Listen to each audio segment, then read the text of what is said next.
Hello, welcome to Stoney's Rants. Stoney'sRants.com is where you can find us. I'm your blog host, Stone Mason. I'm required to tell you that there's a language warning here, cussing, insults, and some downright wrong behavior. Don't like it? Don't listen.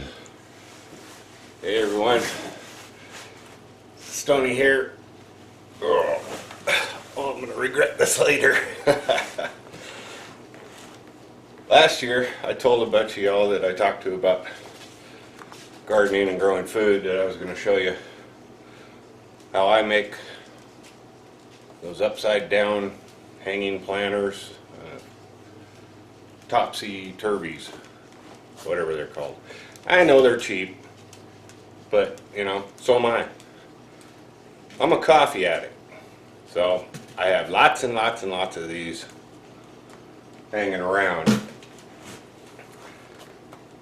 You can only store so many nuts and screws and bolts and engine parts and whatever, so this is another way to recycle. My dogs are going to join us, I think. Alright, so what we've got some strawberries here. Oh, look. Hey, yay. Fruit of thy labor. Tomatoes. Lots and lots of tomatoes up there. But I promised you all I was going to show you how I do this, so here we go. Simple drill. It's a basic 2-inch hole saw, and for the bottom you can go down to about 1.5 inches where the plant actually sticks through. For the top you could probably go up to 2.5. You don't want to allow too much water to get through there if you have things like rain and whatnot in your area. So anyway, I'll show you how I do this. Oh, sorry about the noise and the groaning, but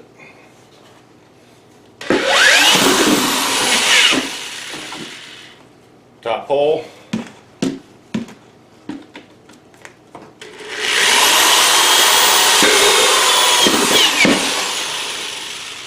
Bottom hole.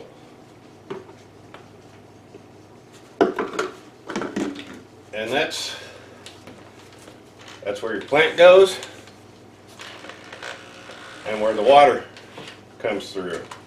If I could change this down a bit.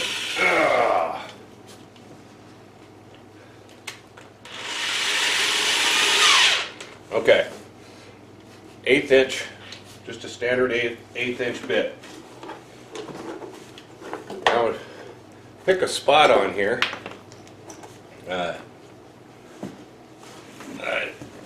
Oh Lord. For the chains, this is just a little hook there and 3 individual chains, and then there's 3 hooks to go on the bottom that you'll see in a minute. And I got these for I think $1 a piece at the dollar store. And I was going to show you how I make them out of wire, but I'm just not up to that today. Okay, so take our can, our drill hole, or our 1/8 inch drill bit, just under the lip of the can, just under the lip of the can. Just a simple, where'd you go? Simple little hole right there. Now, you can measure this if you need to, but I just kind of eyeball it to see where I have a 3-chain system, so kind of eyeball it to thirds and put in 2 more holes for chains.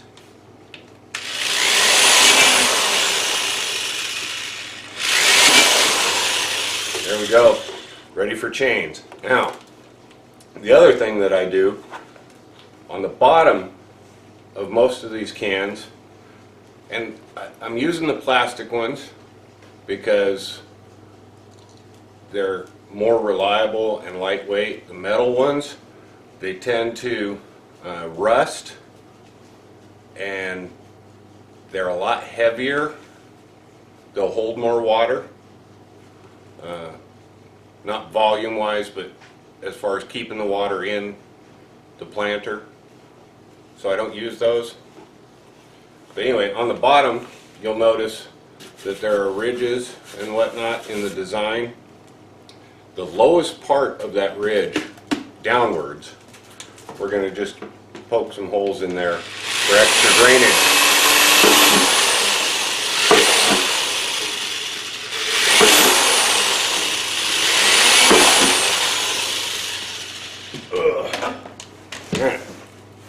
So you can see the extra holes. There's one, and that's just for extra drainage, to keep the water. When you have excessive water that's settling at the bottom, you don't want to kill the crown of your root system where it attaches to the actual green plant. Okay. Now,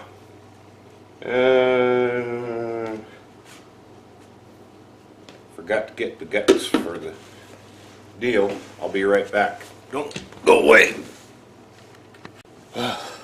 Okay. Basically, your guts.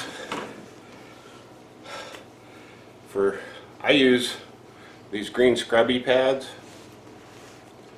and you don't want them any thinner than about 3 inches if you use these, so they don't get sucked down through the 2-inch hole. But I take that and I cut diagonally from one corner just slightly across the center. See that? I'm going to fold that in half and make about a 1/2 inch cross cut. So there's little star-shaped flaps that allow the expansion of the stem. The other piece is just basic garden cloth. Weed stopper, whatever you got. Bigger around than the diameter of the can, so it comes up the sides a little bit. And we find an approximate center, and we cut a hole about 1 inch. Okay, we're going to do another tomato today. So here's another use for your coffee can. It's got water in it. Get your plant, soak it in there. You're going to put this up here so you can see. Dip it in there good and soak it. And what I'm doing is I'm getting all of that seed starting solution and potting mix out of my roots so that we can work easier.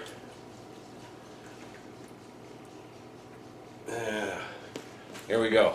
So you can see that, can't you? Alright, so I'll put that aside for a minute.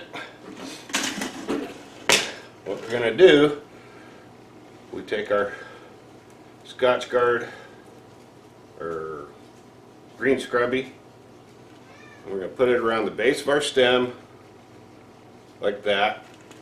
Okay, separate the stem from the root. Then we're going to take our garden cloth or weed stop and put it over the top of the green scrubby on the root side and pull the root bundle through. And you want to, if you can, you want to kind of keep this all centered as much as possible. Okay? Now, if you have a tiny little plant You could put this through the hole and then attach these pieces. I prefer to go down through the planter this way and bring the plant out. As long as you're working with a plant that doesn't have very tender breakable stems, you're good to go. So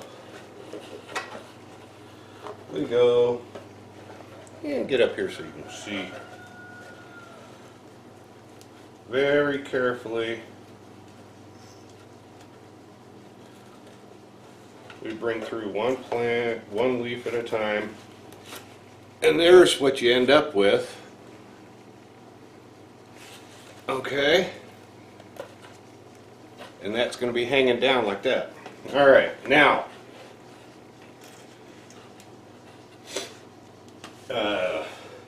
planting medium, I have organic seed starter mixed with natural mulch. I don't use any chemicals. All right, and we just dump it in there. Now, as we dump, we're going to grab our garden cloth and gently pull it up and shake so that when we're filling it with dirt, it's getting inside of there as much as possible, and it'll hold the garden cloth against the sides of the container. And then very gently move the dirt around, find your root bundle, and pull it up out of the dirt. You don't want it in a big wad at the bottom of this big pile of dirt, or you'll end up with root bind and rot and whatnot.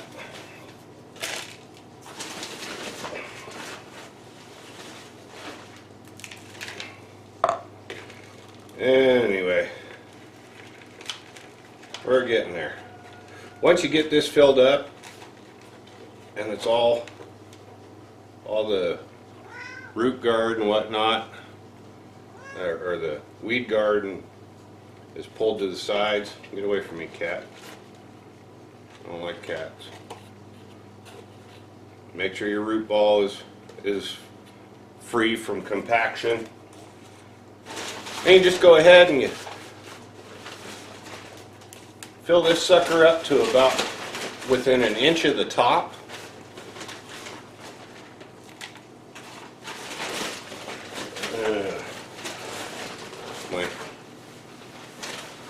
One of my dogs is inspecting my organics to make sure, yes, this is truly organic.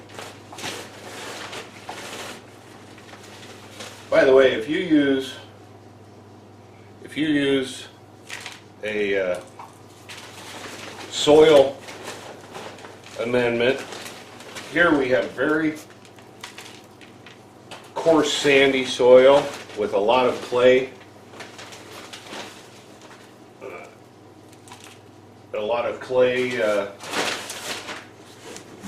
high clay percentage, so it compacts real easy.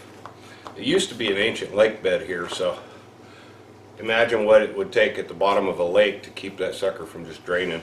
That's what I've been working with, and I've been working the soil real hard for several years to make it all workable. But if you're going to use something to break that soil up and give it more aeration and ability for root spread and water distribution, a lot of these natural mixes come with these little tiny white rocks. Generally two types. There's vermiculite and there's perlite. I use perlite because it is 100% natural. They don't do anything to it other than mine it, wash it, sell it. It's basically a silicate type mineral, volcanic quartz. Silicate means that it's a silicate. It won't have any adverse effects on the plant or the nutrition, whereas vermiculite, there's some question about whether or not vermiculite is a contributor to a type of lung cancer. I don't know if that's ever been verified or not, but I'm not taking that chance because perlite is a readily available option without those issues. So anyway, okay, see, I got it filled up here. I gently tap it down. I don't want to pack it. And then that water that we drained it in earlier, or cleaned it in earlier, goes right back to the plant.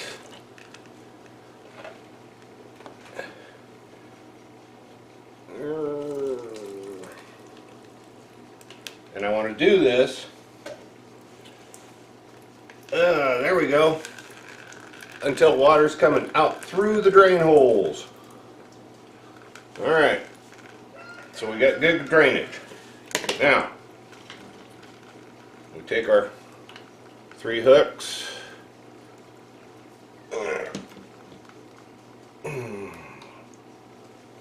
And we put them in there, turn them so they're out of the way.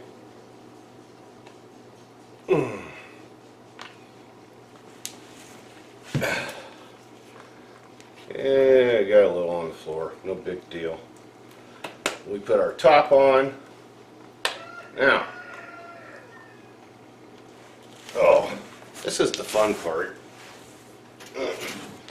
Because these types of chains come apart constantly if you don't keep some type of pressure. See, it came right off the main hook. If you don't keep some type of pressure on them, they slip right off.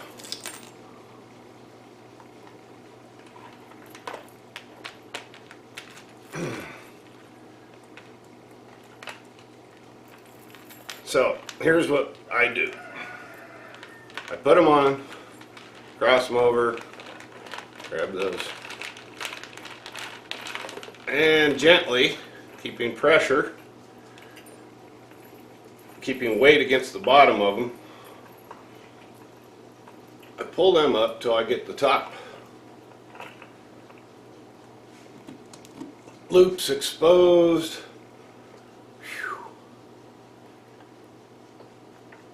Come on. Alright, now they're all connected. Voila, planter. Take this sucker out, hang it on a hook from your eave, or if you have, I have a piece of cattle panel serving as a trellis that my grapes are going to be growing up. I hang them on the top of that. Now they're going to grow, your plants are going to look a little bit different growing this way if you've never done it before. They're going to look a little bit different than the ones that you just stick in a bucket or out in your garden, because the leaves will turn, and what they're doing is they're turning so that they have proper orientation to sunlight. Okay? Don't worry about it. Other than that, you're just going to watch for the normal plant type issues. You know, bugs, dry leaves, things like that.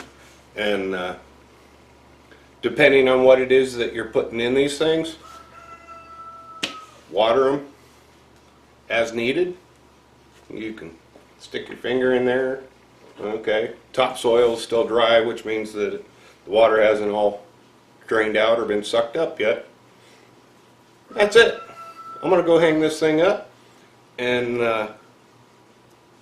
lay on my heating pad and drink a lot of coffee. Hope you got the idea. Hope you try it. If you do, send me a picture. I want to attach it to this article to show other people. Yeah, it can be done. It's being done. So there we go. Tomato hanging plant.